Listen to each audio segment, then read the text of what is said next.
Hey, what's up? This is Dr. Taylor. And one thing that I'm just really into is the brain and neurology. With my background as a chiropractor, neurology is a huge part of that focus, but also with the people that I see with different neurologic triggers and different sympathetic responses and fight or flight and dizziness, vertigo, POTS, all kinds of, brain fog and just weird things. I'm just really into the brain and a lot of times I've seen people who've basically done every supplement.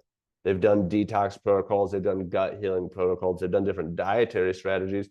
So you begin to think from a functional medicine standpoint, like what else, what else, what else? So that's why in our office, we have counseling and different, Alicia is certified in exposure therapy and things like that. So some cool options, from a behavioral, cognitive behavioral therapy standpoint. We also do neurofeedback. We do quantitative EEG neurofeedback, which is just really cool. The point is that trying to figure out other ways to influence the wiring of the brain and things like that. Here's a couple others. And honestly, too, this isn't all of them. I just had these laid around my office. I was like, I'm going to record a video about these. I'm really big into gadgets, and I'm also big into bang for the buck. So I'm not into every gadget or all the most expensive gadgets, but these are intriguing ones. This is the vagus nerve stimulator. So stimulating the vagus nerve is just a useful thing. In fact, again, here's a picture I'll just show real quick, but this is from an article that says that vagus nerve stim lightens the arrhythmia burden in patients with AFib. But there's all kinds of interesting things with the vagus nerve and the polyvagal theory of why somebody can get stuck in fight or flight and have this imbalanced stress response. But vagus nerve stimulation is one of the easiest, one of the most inexpensive things you could possibly do for the brain. Another one is called the V-Light. I think that's how they pronounce it, is V-Light. I would call it Vi-Light, but I think it's V-Light. This is intranasal 810 nanometer infrared light.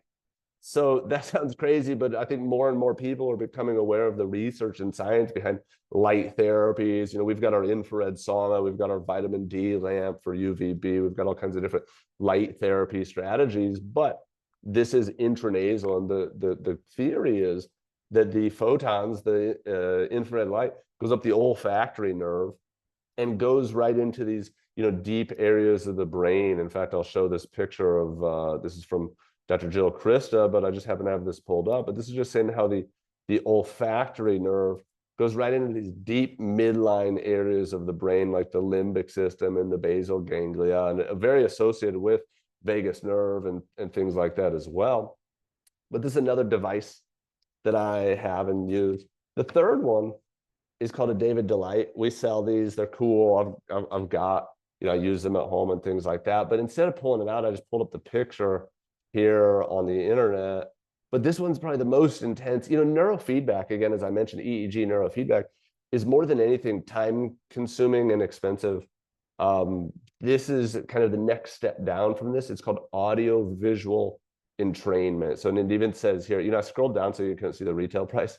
But it says the David Delight is an innovative portable handheld device that offers a non-pharmaceutical approach to wellness using audio visual entrainment. And I just think that term is really interesting. The eyes and the ears really tell our body how we're existing in relationship to gravity and how we're existing in relationship to safety and our surroundings, or if we're, being a predator versus a prey, or some, more primal conversations like that. But you can retrain these brain wavelengths. And the David Delight Pro is an interesting thing. It's super, super cool.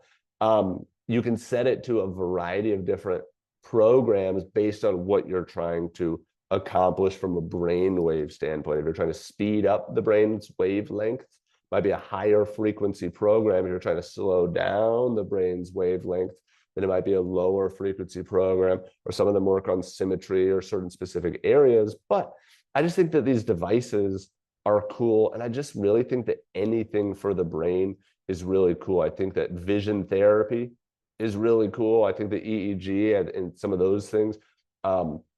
And all the other cool things, and even V-Light, it has a infrared helmet that has been researched and studied for things like traumatic brain injuries and a myriad of other, issues, including even, I think there's a pilot study on long COVID but it's a helmet that you wear, and it's considerably more expensive than a lot of these other devices. So it's not something that I've invested into yet. But I do think that a lot of times when you've looked at the gut, you've looked at toxins, you've looked at Lyme and pathogens and blah, blah, blah, why are things not clicking? A lot of times it's a nervous system issue and a neurologic issue more so than an immunologic issue, even though the two very closely intertwine and interconnect via the vagus nerve, via the gut, via the mitochondria, et cetera. It's hard to separate those two. But I do think that brain is a very underutilized treatment strategy for people suffering from a lot of today's chronic and complex health conditions that we're seeing.